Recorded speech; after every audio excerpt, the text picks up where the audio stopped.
Here are my picks for today, beginning with Rebellion from France. This is by the French director Mathieu Kassovitz, who made a film called La Haine, or Hate, several years ago, a very gritty portrait of the suburbs in Paris. This is a completely different kind of film, set in a completely different terrain. This is set in New Caledonia in the Pacific, which was a French territory, and it's set in 1988 when rebels launched a rebellion to try to gain independence for New Caledonia. That, of course, drew in the French military. The story is about a unit that goes in led by a leader played by Mathieu Kassovitz himself, who tried to convince the rebels to lay down their arms and cede control back to France.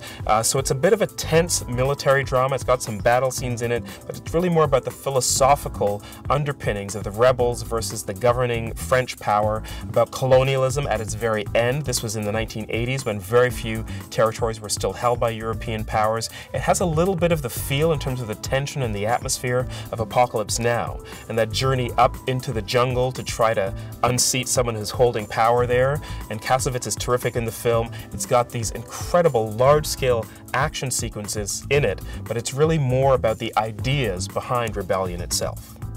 Another pick for today is called Tyrannosaur, which has nothing to do with dinosaurs unless you consider men to be dinosaurs. This is a story of a very tough, aggressive guy who's played by Peter Mullen, the great British actor, and he meets a woman who he begins to fall in love with. It turns out that he's not the toughest guy in her life, though. Her husband, who's played by Eddie Marsan, is even tougher. In fact, he's brutal and quite abusive to his wife. So it's a story of a man who's lived on the outside of society for most of his life, finding a mission, really, in trying to rescue this woman from her abusive husband. It's tough-minded. It's got some fairly controversial scenes in the film, but it's beautifully written and terrifically acted. The cast is all very good, and it's directed by Paddy Considine, who's someone we know better as an actor, but here he's making his directorial debut, and he's just fantastic behind the camera. Another pick for today is called The Awakening. Now, this is set in 1921 in England. It's shortly after the First World War has ended. The soldiers have come back, but England has lost a lot of its sons and a lot of its fathers and brothers, and it's beginning to look to spirituality as a way to understand what's happened with all of that loss. There are a lot of people who believe in Ouija boards and spirits and ghosts coming back to speak to us, and Rebecca Hall plays a kind of ghostbuster in 1920s England. She doesn't believe in any of that. She's out to debunk all of these stories, and she finds herself in an old mansion in the outskirts of England, in the rural area, where it seems that a ghost is haunting this big, grand old house. She, of course, doesn't believe it, but she begins to have her skepticism challenged by what happens in this spooky old house. This is a kind of a ghost story, a bit of a mystery, a romance also. Dominic West plays a very important character in the film as well, but it's really Rebecca Hall's story. We saw her most recently in Vicky Cristina Barcelona from Woody Allen. She's terrific in this film in a different kind of role, more dramatic, more atmospheric, and the mystery in the story, I think, really adds a very interesting touch. Another pick for today is called Vero. This is part of our City to City Buenos Aires series, and it's really a film about the filmmaking world in contemporary Buenos Aires.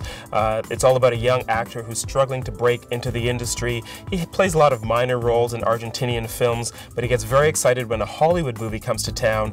A Hollywood producer comes to town to make a Western. He's dying to get one of the lead roles, one of the cowboys in the film. Vaquero means cowboy in Spanish, and this is all about his attempts to break into the bigger international film industry. It's very funny. He's a very cynical actor, very bitter in some ways, and very funny in the way he talks about the film industry, and we get to hear his thoughts as he's trying to win the role in a big Hollywood movie. It's a bit of a backstage kind of movie, and it tells us a lot about how a local small film industry feels when compared to the juggernaut that comes from Hollywood.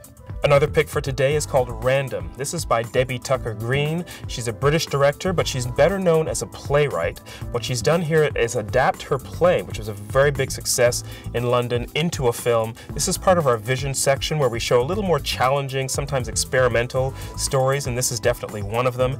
It's a story of a black British family on the day that something very awful and violent happens to one of them. They lose one of their family members, and it really chronicles the entire day that leads up to that event, that knock on the door when they find that the police are there with very bad news for them. What's great about the film as well is that the different characters in the family are played by different actors as they usually would be, but they're also all played at the same time by one actress, and she plays the different parts. This was a one-woman play when it was first mounted, and you get a kind of intersection of her playing all the characters and different actors playing all the characters. It's very smoothly done, and it gives you a different perspective on each one of these characters as the family begins to come together and then is shattered by this act of violence.